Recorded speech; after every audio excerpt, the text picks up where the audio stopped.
So here we want to make the samosa, whichever the case. I want to make it with the super ground mutton. Mutton, I think, is the meat from the goat or the sheep, I don't know. From the goat, this one is, yeah,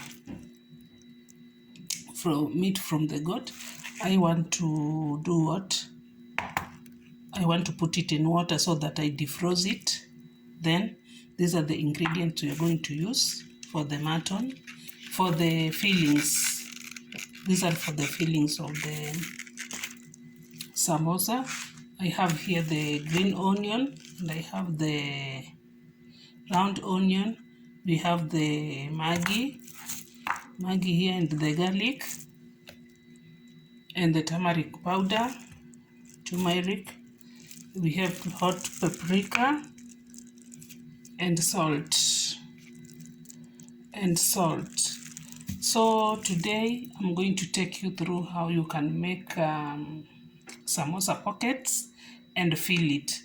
So in the process, I don't think if I'll take you through in how to make the process of the fillings, but I'll take you through how to make the samosa pockets and fillings. So today I'm not going to make the pockets. I bought the pockets some time back from the supermarket. Pocket leaves. This is samosa leaves. These are the ones we're going to use today.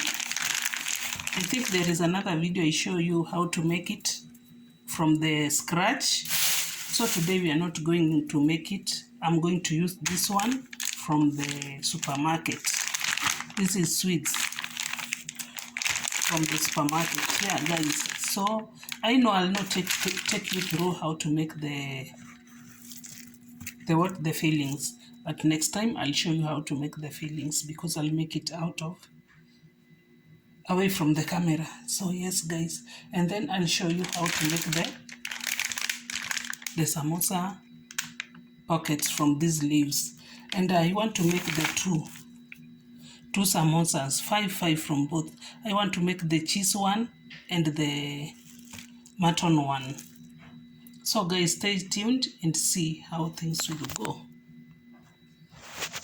So here is the cheese we are going to make. I've told you we are going to make two types, the cheese one and the meat one.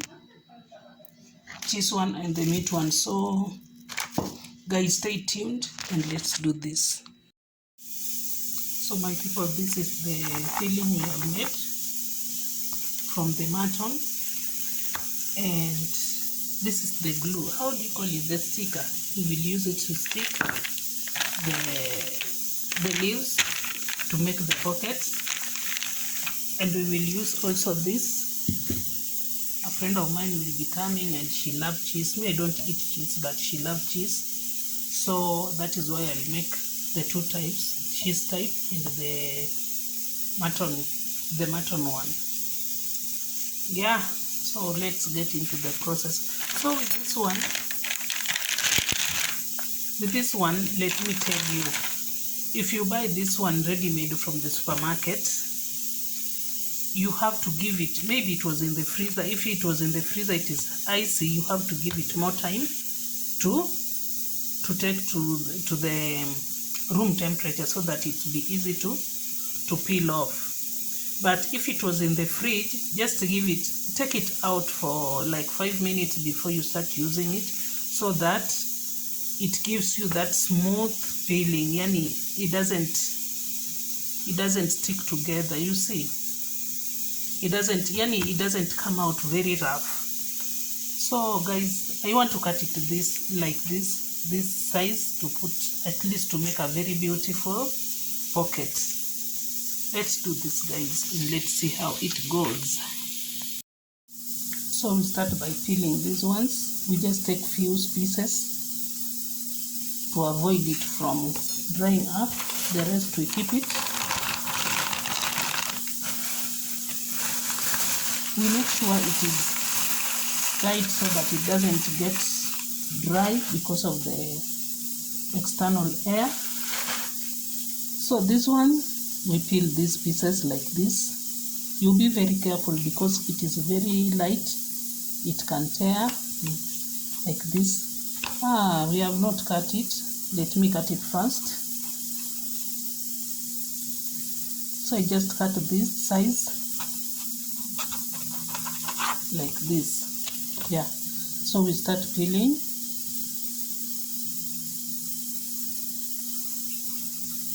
You be very careful because it can damage. Yes, you hear that hissing sound? That is from the pot. I'm cooking some chicken. So here we have 5 pieces. We have 5 pieces.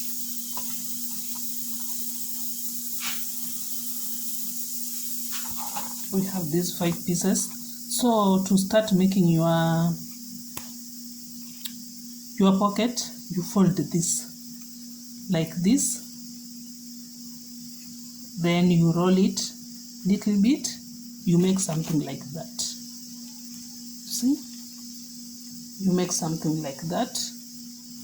Then from there you put your filling depending on the size of your pocket, but don't fill it too much to be to the brim. No, you fill like that. I think you can see that, like that. You fold it. You make sure it is tightly folded because we don't want the filling to come out. Then you roll it little bit. You roll it like that. You see, my people? You roll it like that. After rolling, you take the glue. You make sure your hands are clean before you start cooking. You spread you smear here the glue. You paka like this, generous amount like that. Then you fold like this. You fold. It will come out like that. That's simple. You see, let's make another one. With another one also, it is like this. You just fold this end slowly like that.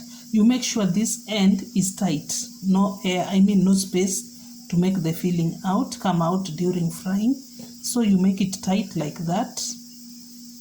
Then you roll it little bit. You make sure the space there is enough for your filling like that. Then you fill.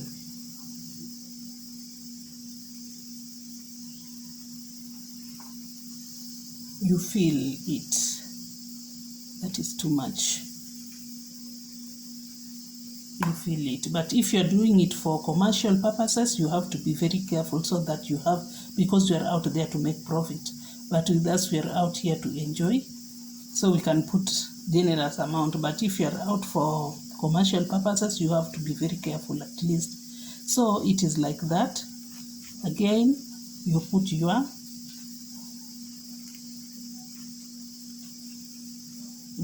glue. Remember, this glue is made from the flour, chapati flour, that is, or all-purpose flour. Then you fold this end. You fold this end. You make sure the ends are very tight so that they don't come out while frying. And it will give you a very nice thing like this also. Yeah. So I think, guys, up to that extent you have learned something. So now we are making the cheese. With the cheese, you can add some green onions to make it taste, but my friend she doesn't like, she just wants plain cheese.